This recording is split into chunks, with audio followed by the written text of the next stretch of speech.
They wouldn't return phone calls, they wouldn't answer letters. It was as if they didn't want us to have the answers. Well, eventually we came up with a lot of indications that Bob did work there.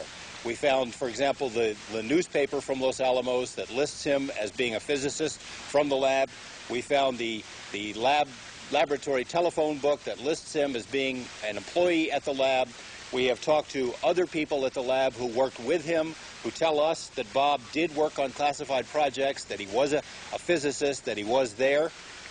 Just this week, almost 4 years after we first started making our inquiries at Los Alamos, we finally got someone from the lab to say, yes, Bob Lazar was here. Yes, he worked at the Mason facility. Yes, that facility did some classified work. It's taken a long time, but now we know that Bob was there. We know he had a security clearance, but we still know that there are a lot of the records that we're searching have not been produced for us. We don't know why. What convinced you most that Bob Lazar told you the truth? Well, I'm not 100% sure about everything that he says, because as journalists, we have to be somewhat skeptical. But a couple of things stand out in my mind. Number one is that Bob has always told the same story. The story that he told me on the first day that I met him about his experiences at S4 is the same story he tells today. And most importantly, when Bob got into some legal trouble, which in the eyes of many people means that he's completely discredited, when he got into his legal trouble, he told the court system the exact same thing. Now, the courts, the interesting thing is, they're trying to verify his background, the probation department, and they said, we can't verify his background, therefore he should go to prison. Well, my response to it is, welcome to the club. You can't get any information on his background. Bob was facing up to 60 years in prison if he did not tell the truth about his background, and the story that he told to the court is the same story that he told to me on the first day and the same story that he's telling today. After you interviewed Lazar on TV, did you come in contact with other witnesses from Area 51? Several witnesses, more than a dozen now in total, have come forward with bits and pieces of information that confirm at least parts of what Bob said. No one has come forward with the kind of broad knowledge that he claimed, but what I have learned from these other people tends to confirm that what Bob is saying is true. The problem is that none of them have been willing to talk publicly. They will give me bits and pieces of information privately, but I'm restricted from using their names. And there's some very good reasons for that. There's been an obvious attempt to intimidate these witnesses into keeping their mouths shut. The 3 examples come to mind.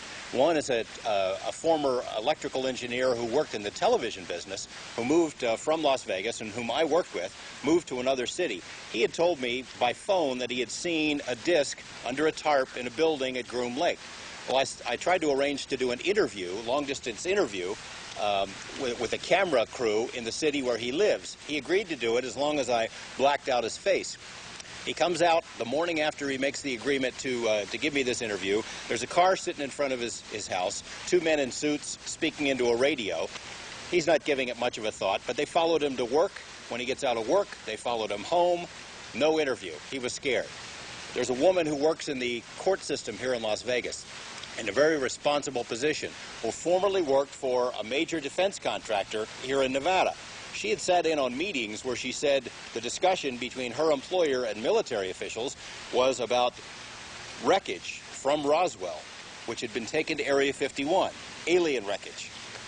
She had agreed to give me this information in a private meeting that we were going to have, but the day that the meeting was supposed to happen, she didn't show up, and I found out later she'd been visited by her former employers, and they had told her she's still under oath, she could be prosecuted, but what's more, her employers hinted that harm could come to this woman or her family if she talked to me. They said, we know you do a lot of traveling, we'd hate for accidents to happen to you or your family. So she will still not talk to me now 3 years later. There was a third example, this man who performed the tax returns of persons who worked at Area 51. He had called me up on the phone at the TV station and told me he would meet and give me this information. The next day, he's visited by 2 men who say that they're from the Secret Service, and they wanted to ask him about his tax returns, but he said that it was his definite impression they didn't care about his tax returns, they just wanted him to shut up and not talk about Area 51.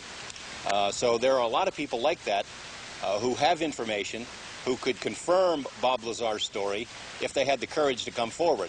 I can't really blame them for not coming forward because our government or elements of our government or representatives of our government seem to use intimidation and fear tactics to keep these people quiet. The only evidence that we got is we were able to steal or otherwise obtain a piece of the fuel that powers the saucers. It was element 115. It's a stable element, and we did several experiments with this. We also videotaped these experiments. The experiment was to prove the high gravitational attraction, the heaviness of the element, and other things. We proved it to ourselves. Unfortunately, whoever is in charge of the cover-up stole it back. The other thing was that on March 21st, 1989, he asked me if I wanted to view one of the test flights. This was on a Tuesday, and I said, well, sure, but how are we going to see one? And he said, there's going to be a test flight tomorrow night just at sunset. And I know a place where we can sneak in, still be on public land, and watch it. I said, great. So I said, why at sunset? And he said, well, statistically, up in that area, there's the least traffic around then. So I drove with Bob and the real estate appraiser, Gene Huff, and myself, and we drove up there, got there just a little bit before sunset. I took my Celestron telescope, we took a video camera, got out of the car, and within maybe 10 or 15 minutes, this disc comes up from behind the mountains and starts doing all these fantastic maneuvers. It was a light, a very bright light, and you couldn't see the disc form. But I had my Celestron scope with me, which is 8 inches, extremely powerful, and after a few minutes I was able to get it right in the finder of the Celestron telescope, and I saw for myself it was a disc. There was no question in my mind, and I just watched it go down behind the mountains. We had heard about this location, and actually the information ultimately had come from John Lear, we found out. We heard about the 29.5-mile marker, the famous mailbox area. So we went up there. Our first trip was the first Saturday in January of 1990. And we arrived there about 10:30 at night, and while we didn't see anything on that trip, it was a Saturday night, we found out that the active nights are Monday through Friday, and the weekends are usually shut down. But what we did find out, there were several other vehicles up there, 3 motorhomes and a couple of passenger cars, and talking with those people, we found out that they, having had gone out there on numerous other occasions, had seen plenty. So we were determined that, and we had understood from the beginning, that this was going to be something where on one night you would see nothing, and on the next night all hell might break loose. So we were prepared for the long haul. We were going to continue going out there until we should eventually see something.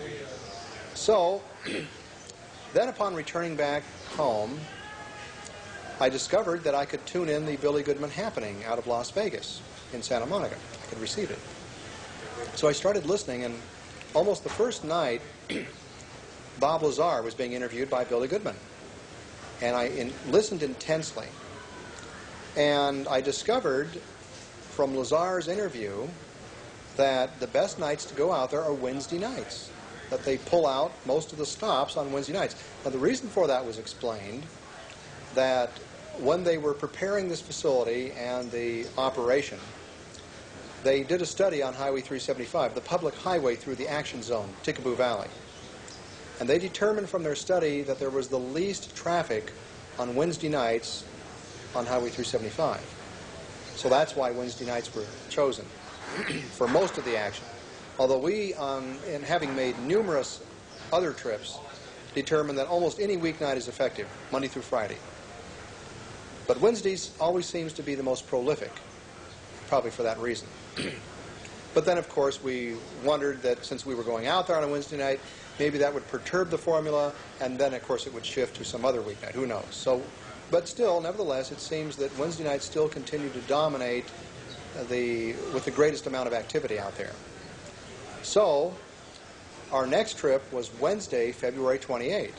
Now, on our first trip, I had gathered together about 7 or 8 friends, and we caravanned out there and saw nothing, of course.